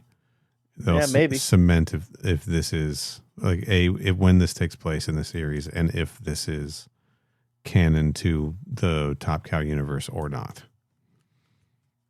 You know, for all those Top Cow continuity heads out there. Yeah, Because for all you hundreds of listeners out there that care about that kind of thing. because if it is, that means that that Lara Croft could have fought xenomorphs, and how badass would that have been? I mean, she could definitely find some like ovomorphs in like an old abandoned tomb or It something. writes itself. Yeah. Anyway, Yeah, like I said, it cuts back to Cake wearing a Shaquille O'Neal jersey, and like I said, the Lakers logo is very well rendered on the front of that jersey. but notice he's covering the bottom of the L, so it looks like it says Takers. It Like, sure is. like they didn't get the license. He's wearing a Takers jersey. They Which also wasn't Takers that Paul Walker T.I. movie? I don't remember. I don't remember that being a movie. I don't know what movie they did. Yes, together. it Sorry. is. It's a movie. okay. It's a bank robbery movie starring Chris Brown, Hayden Christensen, Matt Dillon, Idris Elba, T.I., Paul Walker. It is unfortunate. It is unfortunately not the story of Tegan from the kidnapper's perspective. I honestly don't think I've ever even heard of this movie before right now. So yeah, this is all news to me. Really, it was a gigantic hit. Yeah, I definitely have never heard of it. It was not. It was not a gigantic hit. I cannot imagine it was. Should have been the story of Taken from the kidnapper's perspective. Anyway, it's also funny to me how in this this conversation between Cake and his boys, we find out that they censor the word ass. they've been censored. Well, they have earlier because they said like asshole and stuff. And so I was like, oh, maybe they were doing that. But like here, they refer to Sarah as, quote, the hot ass cop, and they censor ass. And so I was like, it's really weird that they're just censoring the word ass because you can say that in a comic, especially when, as we'll see later, they do not censor the word bitch. Yeah, I don't think it's Comics Code because I don't know that Image like stuck to the Comics Code regulations since they were an independent publisher. I'm not sure about any of this, of course. Yeah, there's no way that they would be required to censor the word ass. That's fine to say in a comic book, especially one that is explicitly billed as being for mature readers. And I think the CCA was like winding down around this time or about to wind down around this time. But I wonder if this was just like internal self-regulation to keep, just to keep censored, Maybe. like to keep the CCA from stepping in or something. Anyway, turns out Jackie is also a huge dumbass moron who's not very smart or intelligent, because he tries to, for the fourth time, proposition Sarah for sex. But he does it by this time making a crude sex joke to her, and she tells him to stop let your libido thinking for you for 5 goddamn minutes just this once. And then it cuts to a panel of him literally stroking his chin while staring at her ass. And then he goes, what's a libido? And I was like, oh my God, you're the stupidest person I've ever seen in my entire life. Really, really stupid waste of a third of a page. Then yeah, it sure was. But then we get a great use of half of a page when we see his Darklings playing poker and drinking beer. They sure are doing that, yes. It's pretty fun, honestly. Yeah. Um, And they're like, "Hey, boss, what's going on?" I mean, aside from trying to get laid, right? and also around this time, he makes multiple references in a row to the fact that the xenomorph and the predator are both missing one of their hands. Like, I guess that just Yeah. fucking tickles him pink, and he thinks it's the funniest thing in the world because he makes like 4 references to it like in a row Yeah. over the course of like 3 pages, and it's like, dude, it's not that funny. It's All pretty. right, come on. I don't know. It's pretty funny. But yeah, so they run and the predator and xenomorph catch up and they bust in on them and he's like, "Well, fuck me. It's the missing hand gang," which is Yep. not clever, but it's a fun way to identify them, right? Yeah, I mean, I as mentioned earlier, I am the vice president of the missing hand gang, so it's Yeah. not like I thought it was dumb. I also appreciated that non-joke because it's not really a joke. And It's then just weird, but it is kind of funny. and then he darkness suits up and then he gets floodlit again. And he's like, "God damn it." And then he calls the predator a Rasta, which is shitty. And then Yep. yeah, Bizzini throws some Witchblade knife tentacles at him again, right? Tentacles is the And- wrong word. What do we call them? It's kind of like the iron spider suit's legs. Yeah, right? yeah, they're not tentacles because they're not like bendy. Right. They're Arms, like sword yeah, arms. I don't know. Yeah, I guess. I don't know. Also, I think you skipped over the part where I think the Darklings kill the Xenomorph. They're about to, because she's throwing the knives. Oh, that hasn't happened yet. So I got Well- my notes in the wrong order because like like how you just mentioned about how Jackie like got light flooded again and lost his powers. I have that after my note where I said that the Darklings killed the Xenomorph, so I guess I just wrote them in the wrong order. Well, All right. so the way it plays out is the predator has turned the flood on. She attacks the xenomorph and she's trying to she yells at Jackie to get himself out of the light. He's not there anymore. We cut to Jackie in the lab. Then after this lab scene is when Pizzini kills the xenomorph. Oh, Pizzini does it. Okay. So let's get into the lab scene here because we see Jackie wake up on the table. This was all very fast paced and in my opinion, too fast paced and really stupid because how did the predator grab him and get him to this lab and get him pinned down on a table, strapped down on a table upside down and wake him up from his unconsciousness and start up these experimental machines all while Pizzini is still fighting the same xenomorph in that same exact moment. Yeah, Right. because here's the thing, listeners. There's only one Xenomorph in this comic. Yeah. Just like how there's only one Predator, because like we saw the Xenomorph earlier, we saw its hand get cut off, and then now when we're fighting that Xenomorph, it's missing one of its hand. There is only the one Xenomorph. So Yes. So the pacing is bad, but he's okay. So Jackie's strapped to the table, big machine Yeah. pointed at his butt. And yeah, because he's strapped face down to the table after getting knockout gamed by the Predator. Yes, that's correct. and he calls the predator Bob Marley's ghost. And then he's like, Yep. and he makes some joke about the thing being a camera and calls it a fucked up documentary. And he's like, "What do you think you're doing back there?" And then the machine kind of comes to life and we zoom in on Jackie's eye and he's like, "Oh fuck." And guys, it's an anal probing situation here. Yeah, the Predator anal probes Jackie, and as I wrote in my notes, so why did the Predator anally probe him? I hope there is a reason that isn't quote unquote funny. Listen, we're As in, I hope the reason they did it was not just because they thought it would be funny to have it happen in the comic. I hope there's a real narrative reason. Listener, spoiler alert, there isn't. we're not a predator podcast. We're not a Yautja podcast. Okay. Mhm. Is this a thing that they do? Let us know. I personally don't recall them ever having done that, but I also have not interacted with very much Predator media. So yeah, like Neil said, listeners, email us, mother@crewexpendable.net. If the Predators, if Yeah. anally probing someone is like a thing they're known for doing. And you know what? On this one, email us. Let's not put this all over our Spotify and YouTube comments. Let's email us Yes. this one. All right. Or DM Kenny on Twitter. Yeah, sure, why not? Which one is that?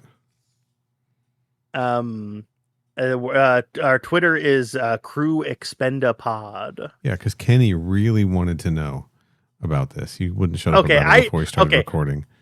I didn't really want to know. I just regularly wanted to know. Okay. All right, Let's sure. be clear. Yeah, all right, okay.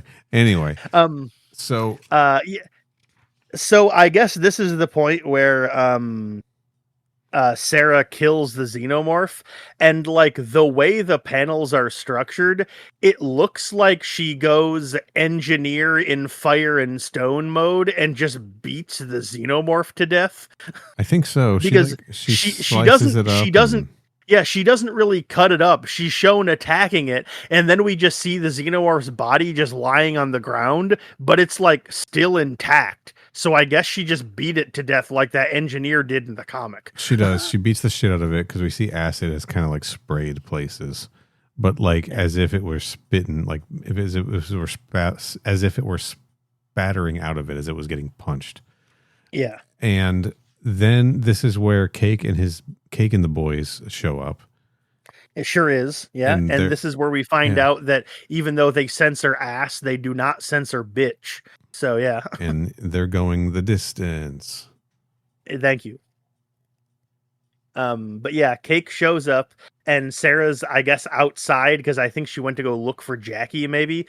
And she's outside and Cake's like, yo, I'm here to kill your boyfriend and you're going to take me to him and you don't have a choice. And Sarah's like, get fucked. And he's like, no, you're going to fucking do it. Mm-hmm. Hold on. I'm looking at more Cake songs. And then it cuts back to Jackie and he's still getting probed for some reason.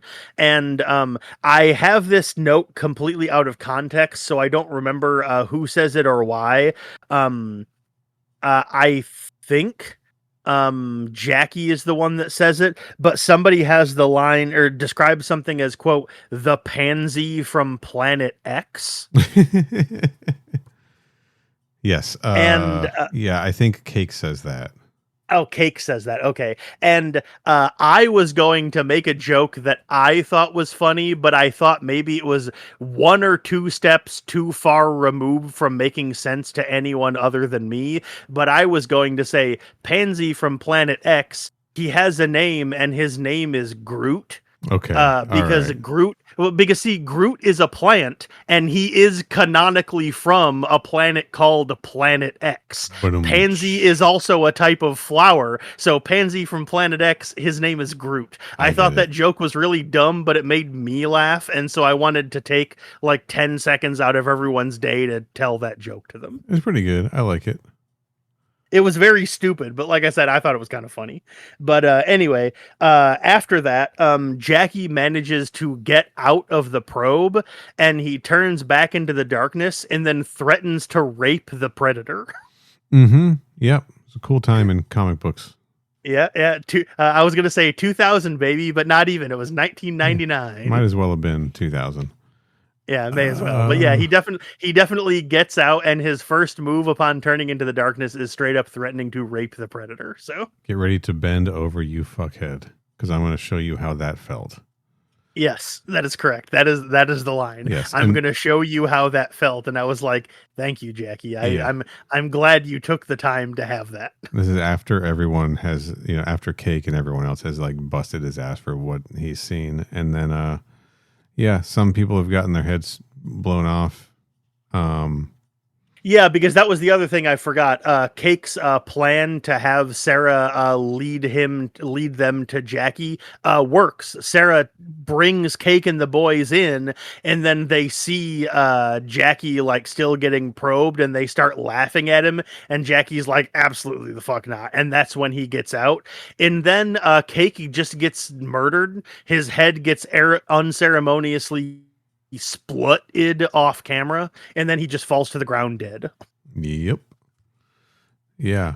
Yeah, I did think it was weird that Jackie wasn't the one that killed him, because turns out it was the Predator that killed him. Yeah, which is fine, I think.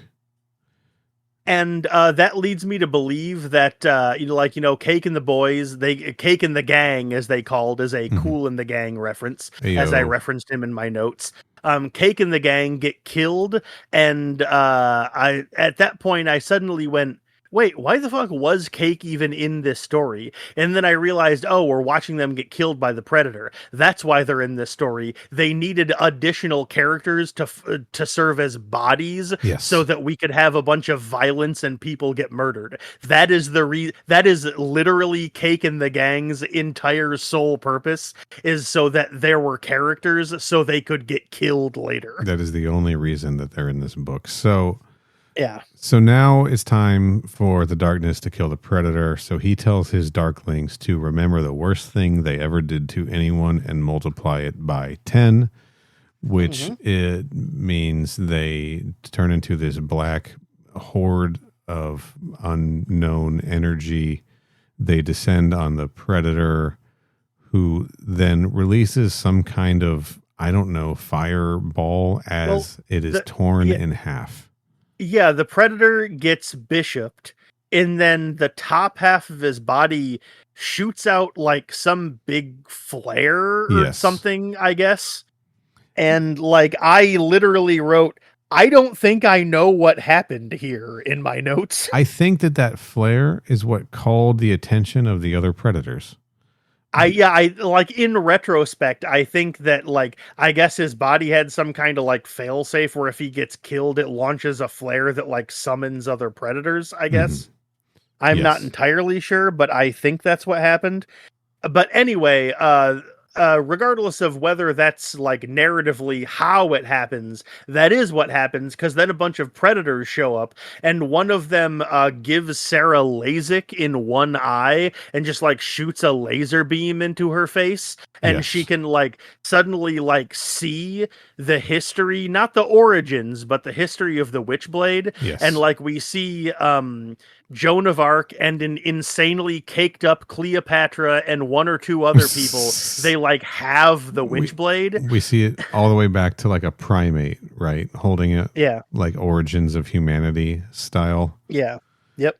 Yes. And so again, this is the other evidence that this must have taken place much earlier in continuity than 1999 or 2000 Witchblade series, right? Because also I forgot to mention that Jackie propositioned Sarah for sex for the 5th and final time right around the same time. Anyway, continue. Yes, because this is, I think, stuff that she already knew at this point. But this is where, because this is not the first time I think that we learn the history of the Witchblade, but this book is treating it like this is the first time Sarah learns the origin of the Witchblade. And she says to she's Jackie, definitely like, surprised by this information. Yeah. Like, this is like some kind of history lesson. The Witchblade is so much older than I thought. And these hunters, they've been coming here for centuries now. And then the Predators all shout something in their language and drag the remaining half of the body of this Predator away as it starts to rain, right? Yep. Now, she's got a theory that we must have missed, that because the Witchblade in the darkness reacted to the Predator earlier, that it might be connected to them. And there is or that like it's like it knows them, or like has met them, like met Predators at some point in the past or something. And I was like, I don't know, man. Sure. And there is some similarity in the skeletal, sinewy way that it looks on her body, and the way that the xenomorphs look, right? There's a little, yeah. And Yeah, there is some visual similarity there, yeah. The coloring between the darkness, the sort of green, sort of, leathery appeal of Yeah. his skin, the bio, the ripped, the ripped flesh look almost, and the way the predators look. You could see some shared DNA. More than likely, it's that the design of the predators and the xenomorphs, or more specifically, I think the design of what's her name from Species, the movie Species. Yeah. Yes, I've seen it. Yeah. Inspired the look of the Witchblade, but I wouldn't be surprised if the look of the Predator inspired the look of the Darkness to some degree, right? Yeah, and also speaking of how you compared the two of them, I don't know how standard this is for the book, but in this book at least, the darkness itself has it's kind of a bug coated look, like it Yeah. like it has almost like a carapace. It looks hard, Sure. kind of shiny, like a xenomorph. It even has like big like bulges where it has like these amber bulges coming out that look kind of like Compound's insect eyes. Yeah. And so the darkness already has like a little bit of an insect look to begin with, and xenomorphs are already famously kind of insect coated on their own. Right. So like there is a little bit of a comparison there already that I guess you could make. So yeah. Yeah. So anyway, it's all kind of tying together, and it's sort of interesting that if this is in continuity, it's implying some connection to predators and xenomorphs. That's the most interesting thing this book does, though, and it's not even interesting enough for me to care all that much because. Yeah, I was gonna say I don't even know if it's that interesting, but yeah. Anyway, at the end of the book, we flash back to the cop who was talking to Pizzini at the beginning, and he's like, "Hey, what do you want us to do with Goodfellas over there?" Referring to Jackie, and she's like, "Just take a statement and let him go," and that's the end.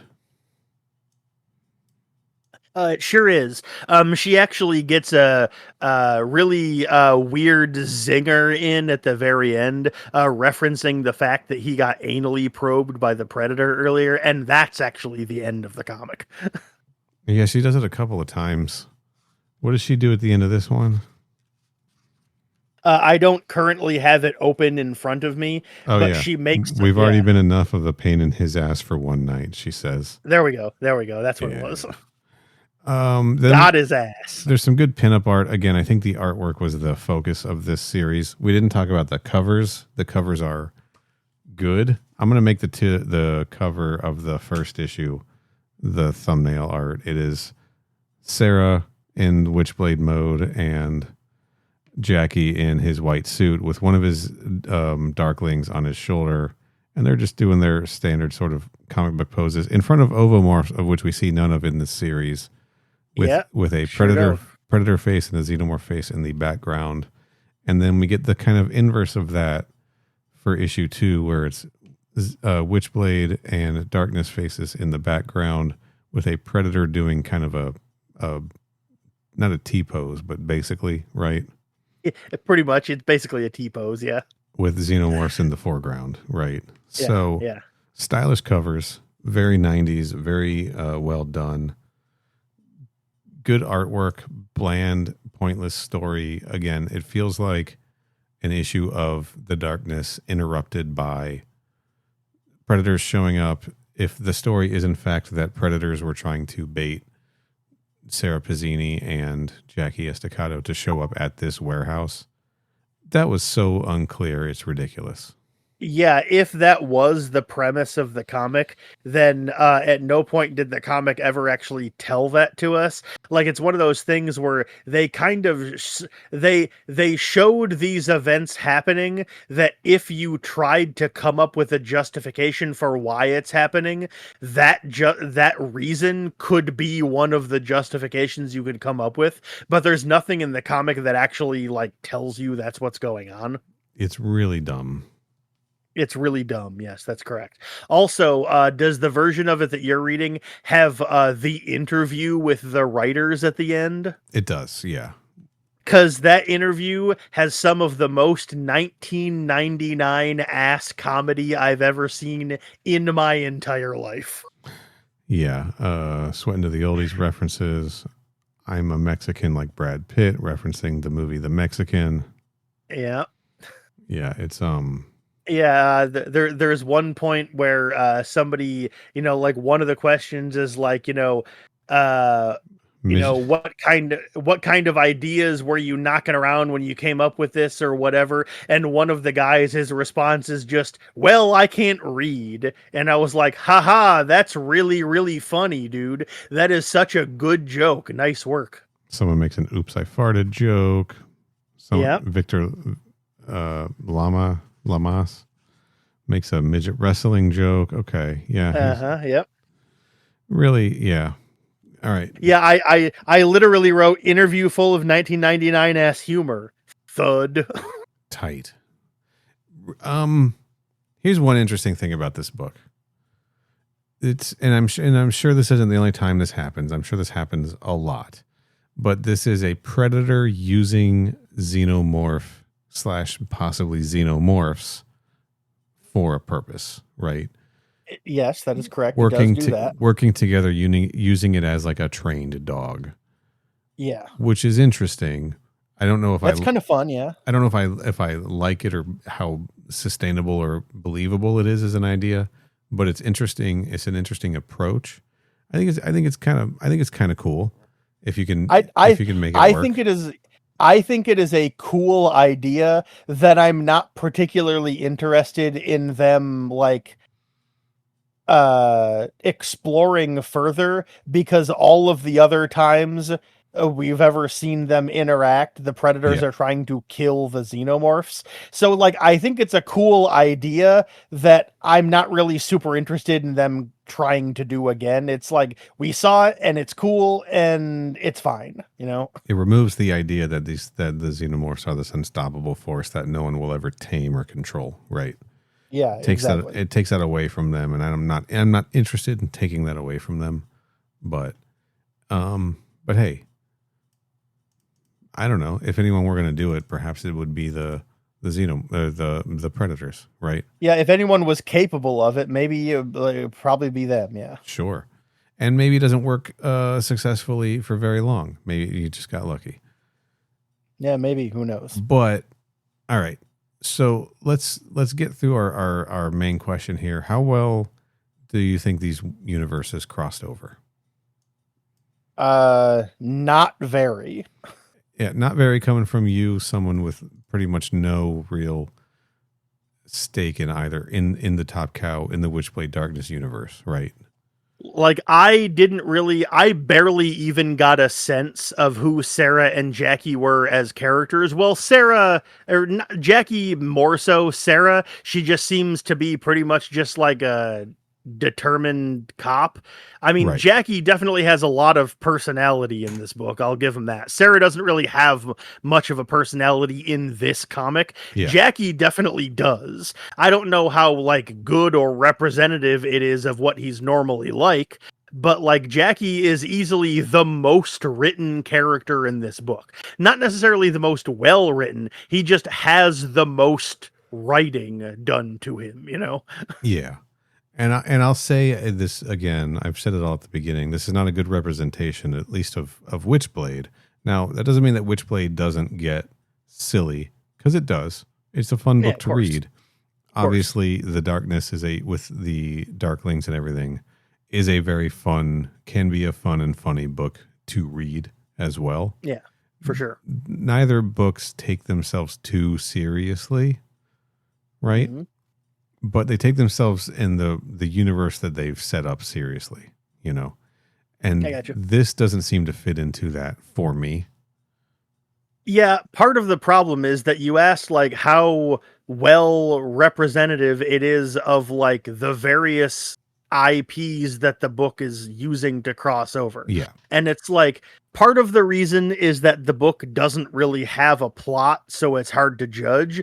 But like the xenomorphs and the predators, they're just there. And they didn't need to be.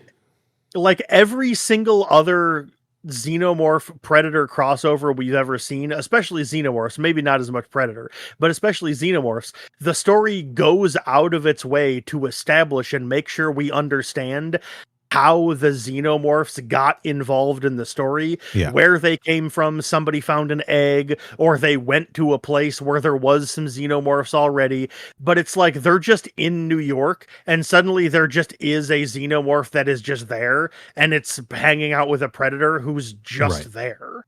So- Like, I mean, they don't do any work actually crossing them over, because they're just suddenly arriving and just fucking deal with it. Yeah, so the predator is just there because predators can do that, and as a result of that, the xenomorph is also just there. The predator brought it. It does, but it doesn't. It all it ends up doing is disrupting what's happening in the universe. Yeah, With these things that are not fitting into the universe and aren't given the chance to be explored properly or fit in properly. Right. Yeah, like you said, like they don't really fit into this world, and part of the reason they don't fit in, because like we've read other crossovers that theoretically you would think wouldn't really fit with the xenomorph, but the comics went out of their way to be like, this is how they are able to interlock. And so I was like, okay, now I can understand how they can like tonally and stylistically fit together. Yeah. This book doesn't do that work, which is why they don't fit. Like theoretically, the two of them could go together very well, but they don't put in the work to give us a reason to have them feel like they can jive. It's like it's two puzzle pieces that don't go together, that somebody just kind of puts together and then hits with a hammer until they're stuck together. Like that's basically what's going on here. 100%. And it's also not helped by the fact that the book barely has any predators in it and barely has any xenomorphs in it. Like they barely fucking show up in the book, which further supports your point of how you said earlier, they don't even fucking need to be here. No. There's no reason for them to be here. Narratively, they don't serve any purpose, and they're not even here enough to justify bringing them in, This is part of a story. If this is just there to lead into the following year's crossover Mindhunter, this should have just been part of Mindhunter, I think. Yeah. Or this needed another issue to fully be able to be its own story. This needed something or anything, because it's just fucking nothing. It's nothing. Yeah. It's that 2-sentence or 3-sentence summary you did at the beginning. Right. Yeah. And it's that with a bunch of weird rape jokes and anal probing thrown in. Yeah. Like that's the entire comic. As I even wrote in my notes in the final thought section, final sentence, I don't know about this one, gang. Yeah, and I might be now that we've talked about it, reevaluating, and it may not be better than Alien versus Predator versus the Terminator. I don't know.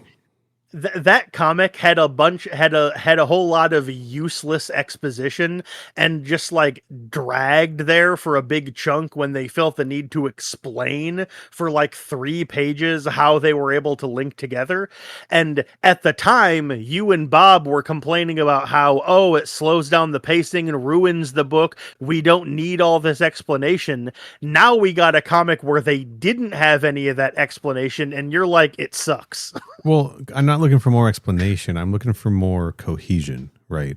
Gotcha. Okay, Again, that's fair. I'm looking for a reason for the predator to be there. I'm looking for clarity in why the predator, and like clarity in the plot of if the predator is there to get access to the darkness and or the Witchblade or not, instead of the back of the book telling us that's what's happening and nothing in the actual story doing it, right? For sure. Like, that's all. Like it doesn't feel finished. It feels half-assed and stupid. And I think that these are characters that deserve, across the board, deserve better. All 4 properties that deserve better than that in the crossover. And maybe Mindhunter's better.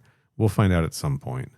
But Yeah, it's wild to me how at the beginning of both of the issues they have like a little introduction written by I don't know if it's like one of the writers or like some of the people that worked on the comic. I don't know what they did specifically, but one of the introductions was like, "Oh, I got the script for this comic and I couldn't stop reading it. I was blown away. The script was so fucking good." And after I was reading the book, I was thinking about that going, what fucking script? Nothing happens in this book. I bet the script was mostly, the descriptions of the action scenes and the violence, right? That's fair. Yeah, that's a good point. And that's what was so exciting to them, because like that's the thing that Paul Jenkins highlighted on the back of the first issue, how violent It and sure how is, yep. fucking violent this book is. It's Alien versus Predator Requiem, the Witchblade comic, right? Yep. It's turning up the dial on the wrong things. It's Mortal Kombat 2021. I honestly did not expect an MK21 reference in this episode. Nice work. I had one other thing I wanted to touch on. When I sat down to read these, I put on a special music album called Songs of the Witchblade, a soundtrack to the comic books. I somehow I knew you were about to tell me you were listening to the Witchblade soundtrack. I just assumed it was like the one from the TV show or something. Now, I'll be very specific. This is not music, not the Witchblade, music from the Witchblade or whatever, which is a lot of songs, some of which were featured in the TV show and stuff that was inspired by it. This is literally an album put together by Christina Z. That is essentially a Witchblade mixtape, like featuring like dialogue and references to the stories inside that, but it is designed by her to be listened to while reading Witchblade comic books. And it is apparently a very hard CD to get a hold of. And I don't want to talk about what I paid for it on eBay a while ago. Okay. But it was a very nice experience to sit there and so it worked. It kept me focused, right? Some bits, I mean, it worked. All I'll say is it worked. But fair enough. That's how much of a Witchblade fan that I am. That I own both of the Witchblade albums on CD. Right. All right. Physical media people. Yep. It sure is. These aren't downloads. I own these, and I was listening to them. I was listening to it for realsies, and it definitely helped with the experience, I think. But it didn't save it for me. It just gotcha. Yeah. It honestly made me wish I was reading like Witchblade Origins Volume 1, right, and gone back to the beginning or something. Yeah, I got you. Anyway. Yeah, like I said, this comic, as we've mentioned several times, this comic unfortunately is a pretty big disappointment. It is. Yeah. I don't want to say I felt let down by it because, like, comics are allowed to be bad. I'm sure not every actual Witchblade issue was also good, but it's like, it's weird for them to be like, oh, we finally got a hold of this, like, property and like we're gonna have Sarah like meet Xenomorphs. Won't that be cool? And like, really, this is the best they could come up with? Come on. Yeah, it's pretty lousy. In terms of the other crossovers we've done on this chunk, this is my least favorite. And if we include Alien versus Predator versus the Terminator in the conversation, it's still your least favorite. Only because I brought it up earlier. The only reason this one probably beats that one out is because of my attachment to the character specifically. I got you. Versus not recognizing anybody in that other book at all, pretty much. Even the Alien Resurrection characters in that book didn't feel like themselves, right? I got you. Okay. So I mean, as far as the worst ones we've done so far in this, like, crossover segment of the show, like, my least favorite has got to be either this one or the previous one. Wildcats. Wildcats. Yeah, it's got to be one of those two is my least favorite. I don't know which one, but it might honestly be this one. Yeah, probably close. What a way to end the crossover series on. Yeah. Well, what are you going to do? Can't win them all. Yeah, it's how it goes, so it's fine. Anyway, we need to wrap this up, right? You got stuff to do. Yeah. I'm not calling our shots about what we're doing next, but we think we know. And the truth is, I've done a lot of podcast editing and releasing over these past 8 weeks. And your boy might need a little bit of a break, guys, but we'll see. Yeah, we suspect we might know, but we're not going to lock it in case we change our minds. So. Yes. But in the meantime, thank you everybody for listening, and I hope you've enjoyed all of this. And if you have only been listening to these and not checking out the Alien Earth ones, you got 8 of those at this point, I think. Yep. This will be the second weekly release that goes along with the final episode of season 1 of Alien Earth. Yeah, so go check those out if you've just been waiting to binge that series. And it's been getting good reviews, and by it I mean specifically the Crew Expendable Roundtable after show discussions of Alien Earth. Several people have messaged me being like, "Hey, I'm currently listening to the episode right now. Your show is really good, so check it out, guys." Yeah, and thank you to those people. One of them, I want to give him another shout out because he already pointed out how he's gotten twice so far. One of them very specifically was Vapey. No more. Told me that. No, I already did it. Nope. Sorry. Was Vapey. Vapey told me that they really liked the show a lot. Get out of here, Vapey. No more shout outs. No more. All right. Shout out to no more shout outs for Vapey. Kenny. That's right. Let's wrap it up here. Where can people find you on the internet? I'm on Blue Sky and Twitter at CYHOBBEZ. Neil, how about you? I got nothing to plug. You want me to run the show plugs? Sure, go ahead. We are on Twitter still for some reason at Crew Expendapod. We are on Blue Sky when we remember at Crew Expendable. Our Instagram and threads are at Crew Expendable Pod. Pretty sure I'm logged into those on my phone, so look forward to some kind of posts. Our website is crewexpendable.net. Our email is mother@crewexpendable.net. Our YouTube channel, youtube.com/@crewexpendable. And if you like what we do and want to throw us a buck or two, just to show us some love, you can do that at coolerbot.net. That's right, folks. Love that guy. Good old Coolerbot. Yeah, help bring him home. That's what we need the money for. That's right. Bus fare. we're shipping him back home via Greyhound. Yeah. We will be back with something soon, I promise. So until then, stay frosty.